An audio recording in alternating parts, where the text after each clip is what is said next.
So, today we're going to dive into a new class of security threat. This is something that doesn't come from the usual human error, but actually from the very AI tools that we've built to help us code. We're talking about synthetic vulnerabilities. And just to get a sense of the scale here, think about this. Between now and next year, somewhere between 25 and 35% of all new code being written in large organizations is going to be influenced in some way by an LLM. This isn't some future-gazing trend. It's a massive shift that's happening right now. And this whole shift is being powered by an entire ecosystem of AI development tools. We're way past just asking a chatbot for a single function. These models are now fundamentally reshaping and even architecting entire code bases. What's really key here is just how wide this influence is. It goes all the way from simple inline suggestions with something like GitHub Copilot to fully autonomous agents that are rewriting huge chunks of an application. And the common thread through all of this?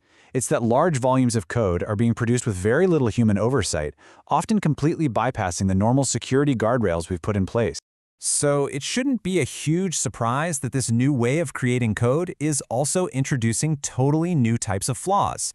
And these aren't your typical run-of-the-mill human errors.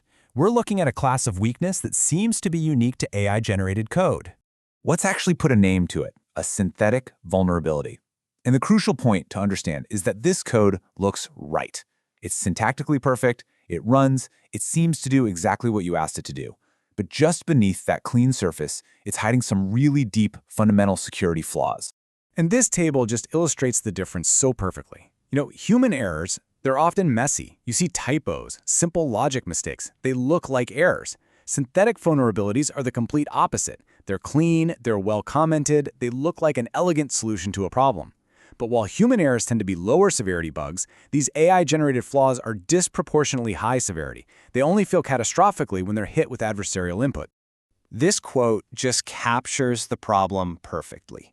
The AI-generated code is compelling, right? It looks professional, it looks robust, but any sense of security you get from it, it's just a mirage.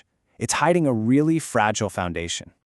So the big question is, how do these flaws actually get created? Well, it really boils down to two core mechanics that are pretty unique to how these models work: hallucinations and feedback loops. Let's break both of those down. Okay, let's start with a real-world example. An LLM was asked to help filter some database records, and it spit out this Python function.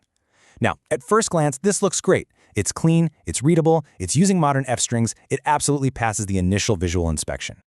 But here's the problem. See, instead of using a standard, secure library for talking to the database, the AI just invented its own custom SQL builder. This is a classic statistical pattern matching failure.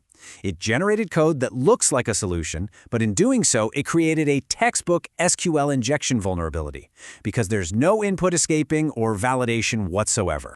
And this is what we call an abstraction hallucination. The model literally invents its own components. These could be helper functions, mini frameworks, you name it, that look plausible, but are just fundamentally insecure.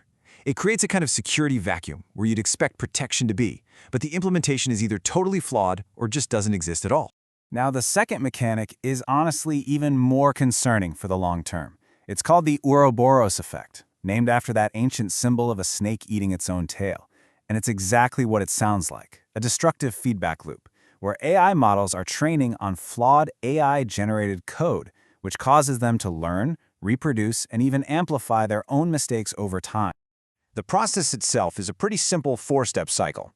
First, an AI generates some flawed code. Second, a developer publishes it to a public repo like GitHub. Third, the next generation of models gets trained on that very same insecure code. And the result? Amplification. The models learn to reproduce their own flaws, systematically lowering the security baseline for everyone. So naturally, wherever you have new vulnerabilities, you get a new attack surface. And of course, threat actors are not just sitting on the sidelines watching this happen. They are actively adapting their methods to go after these systemic, AI-originated flaws. Yeah, their whole strategy is shifting. It's moving away from hunting for isolated human mistakes and toward exploiting the predictable, repeatable patterns of AI code generation. They are literally weaponizing the statistical signatures and failures of the models themselves. One of the key techniques they're using is something called AI fingerprinting. Here's the idea. Because lots of developers might use a similar prompt, an LLM will often generate identical, vulnerable boilerplate code across thousands of totally different applications.